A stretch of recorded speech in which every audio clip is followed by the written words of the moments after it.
আমি একজন যুবক, আমি সবসময় একজন নেককার মেয়েকে স্ত্রী হিসেবে পাওয়ার জন্য আল্লাহর কাছে দোয়া করি। কোন কোন আচার আচরণগুলো একটা মেয়ের মধ্যে থাকলে আমি বুঝতে পারবো মেয়েটা দিনদার।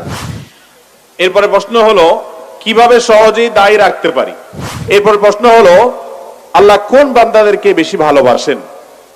ভাইরা আমার, কোরআনে কারিমে আল্লাহ রাব্বুল আলামিন তার বিশেষ কিছু বৈশিষ্ট্যের, বিশেষ কিছু গুণের মানুষকে ভালোবাসেন বলে জানিয়েছেন। কারা তারা? আমাদের মধ্যে কার ভিতরে এই বৈশিষ্ট্যগুলো বেশি আছে আমরা মিলিয়ে নিতে পারি। যেমন কোরআনে কারিমে কোথাও আল্লাহ বলেছেন যে আল্লাহ রাব্বুল আলামিন মুত্তাকিদেরকে ভালোবাসেন, কোথাও আল্লাহ তাআলা বলেছেন তিনি মুহসিনদেরকে ভালোবাসেন। মুহসিন মানে শুধু ভালো কাজ করার চেষ্টা করে, সৎকর্মশীল মানুষ, খুঁটে খুঁটে ভালো কাজ কোনটা আছে সেগুলা করে, নেক আমল করে। এরপরে আল্লাহ তাআলা সাবির, ইন্নাল্লাহা ইউহিব্বুস সাবিরিন, আল্লাহ তাআলা ইউহিব্বুস সাবিরিন, ধৈর্যশীলদেরকে পছন্দ করেন। আল্লাহর পছন্দের তালিকায় রয়েছেন তওবাকারীরা, যারা পাপ হওয়ার পর তওবা করে সঠিক পথে ফিরে আসে, আল্লাহর কাছে মাপ চায়, তাওয়াবিন। ইন্নাল্লাহা ইউহিব্বুত তাওয়াবিন, আল্লাহ তাআলা নিশ্চয়ই ভালোবাসেন তওবাকারীদেরকে। ওয়া ইউহিব্বুল মুতাতাহহিরিন, এবং যারা পবিত্রতা অর্জন করতে পছন্দ করে, অপরিচ্ছন্ন থাকে না, নাপাক থাকে না, এই মানুষগুলোকে আল্লাহ কি করেন? পছন্দ করেন। আল্লাহ তাআলা আমাদের সবাইকে আল্লাহ তাআলার পছন্দনীয় মানুষের, আল্লাহর পছন্দনীয় বান্দাদের কাতারে শামিল হওয়ার তৌফিক দান করুন। কোন কোন আচার আচরণগুলো একটা মেয়ের মধ্যে থাকলে আমি বুঝতে পারবো মেয়েটা দিনদার? ভাই, প্রথম কথা হলো যারা বিয়ে করেন না এখনো, আপনারা সবাই দিনদার জীবন সঙ্গিনী চান? হ্যাঁ, সবাই চান, মাশাআল্লাহ। তো এর জন্য নিজেকে আগে দিনদার হইতে হবে। নিজেকে আগে কি হইতে হবে? আপনি নিজে খারাপ থাকবেন, আপনার চরিত্র নষ্ট করবেন, ফেসবুকে ইনবক্সে হারাম সম্পর্ক করবেন, আর আশা করবেন যে আপনার ঘরে একজন ফেরেশতার মতো মেয়ে চলে আসুক।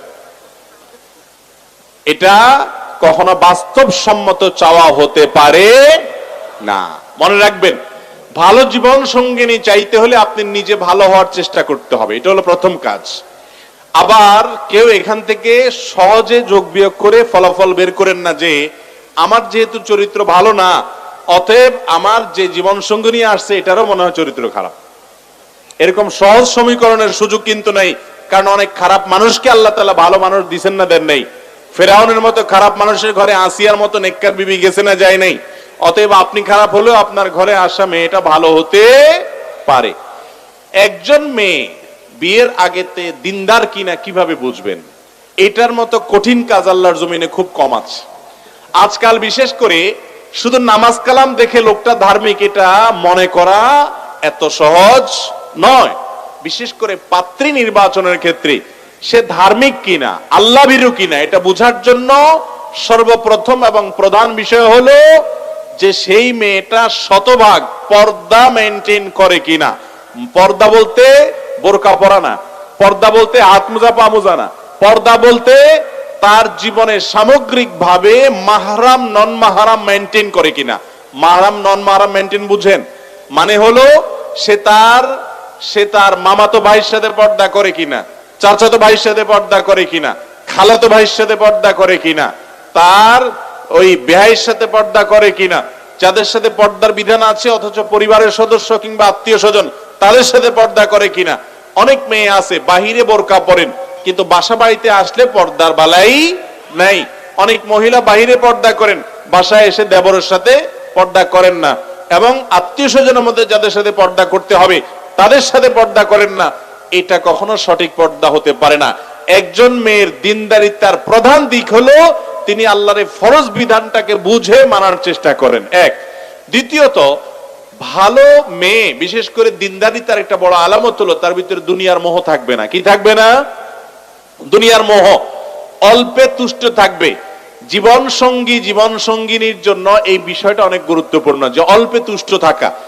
যদি সে যা পায় সেটার উপরে সবর করতে পারে, সে যদি আল্লাহ তাআলার ফয়সালাকে মেনে নিতে পারে, সে যদি অল্পে সন্তুষ্ট থাকতে পারে, দুনিয়ার জীবনের বাস্তবতা বুঝে অনন্ত অসীমকালের আখিরাতের জন্য অপেক্ষা করে, এই মানসিকতা যদি কোনো মেয়ের মধ্যে থাকে সে দিনদার ইনশাআল্লাহ।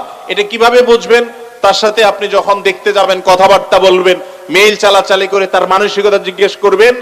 আর সবচেয়ে বড় বিষয় হলো এই মেয়েটাকে পার্সোনালি যারা চিনে তাদের মাধ্যমে ভেরিফাই করবেন যে সে আসলে মাহরাম নন মাহরাম মেনটেন করে কিনা। বিয়ের আগে সব পাত্রী ফেরেশতা থাকে, সব পাত্র ফেরেশতা থাকে, ঠিক না বে ঠিক? যখন বিয়ে করতে যান শ্বশুর বাড়িতে নতুন, তখন একেবারে আপাদমস্তক দুষ্ট, আপাদমস্তক খারাপ যুবকটাও সেখানে গিয়ে একেবারে ইনোসেন্ট বয়স সেজে যায়, ঠিক না বে ঠিক? বিয়ের মজলিসে প্রত্যেকটা খারাপ মানুষ তার জীবনে বিয়ের মজলিসে যখন বসে, তখন এত নম্র, এত ভদ্র, এত চুপচাপ, এত সে ভালো মানুষ হয়ে থাকে, শ্বশুরকে দেখলে সালাম, সবাইকে দেখলে সালাম, মনে হয় যে তার মতো ভালো মানুষ ফেরেশতা আর দ্বিতীয়টা নাই। অতএব বিয়ের ওই মুহূর্তের ভালো মানসিকতার কোনো মূল্য, এটা দেখতে হবে ব্যক্তিগত জীবনে ওই মেয়েটা কতটা ধার্মিক, কতটা ইবাদত গুজার, কতটা আল্লাহর ভয় তার অন্তরে লালন করে। অনেক মেয়েরা আছে নামাজ কালাম পড়ে কিন্তু চাহিদা অনেক, ঠিক একই কথা ছেলেদের মধ্যেও প্রযোজ্য।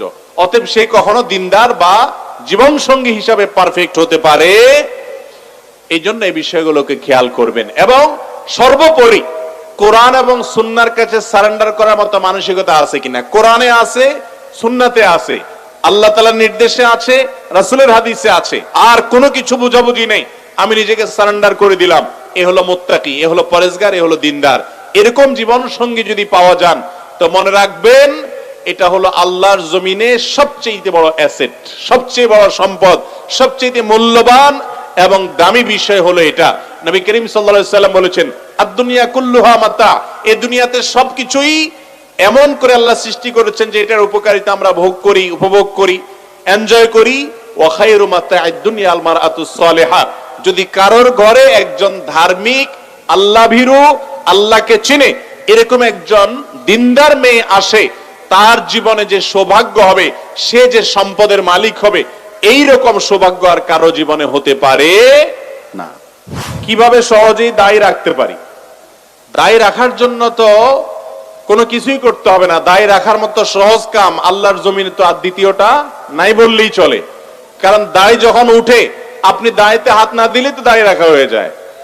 সেখানে আপনি প্রশ্ন করলেন দাড়ি রাখতে পারেন কিভাবে সহজে। দাড়ি রাখা তো সহজ, দাড়ি কাটাটা হলো কঠিন। অতএব আপনি যদি বলতেন যে দাড়ি কাটবো কিভাবে সহজে, সেটা যৌক্তিক প্রশ্ন হতে পারত, কিন্তু রাখতে কোনো সহজের পদ্ধতি নাই। দাড়ি তো উঠছে, ছেড়ে দিলেই তো হয়ে যায়। আপনি তো এটার জন্য আর কিছু দরকার হয় না। হয়তো প্রশ্নকর্তা এই চিন্তায় প্রশ্নটি করেছেন যে এটা রাখতে গেলে সমাজে হেয় প্রতিপন্ন হয়, অনেক কথা বলে, অনেকে অনেক কিছু বলে। ভাইরা আমার, মানুষ অনেক কিছুই বলবে, মানুষের কথা শুনে যদি আপনি চলেন, তাহলে সেক্ষেত্রে আপনি আল্লাহর কাছে জান্নাতের আশা করতে পারেন। মানুষ সবসময় মানুষ আপনাকে ভালো কাজের কথা বলবে এমনটি নয়। আল্লাহ বলেছেন, ওয়ালা তুতি আকসারা মান ফিল আরদ, এই পৃথিবীর বেশিরভাগ মানুষের কথা যদি তুমি শুনো, তাহলে তারা তোমাকে পথহারা করে ফেলবে। কারণ বেশিরভাগ মানুষ ভালো না, বেশিরভাগ মানুষ খারাপ। অতএব নিজের সঙ্গে নিজে স্ট্রাগল করতে হবে, যুদ্ধ করতে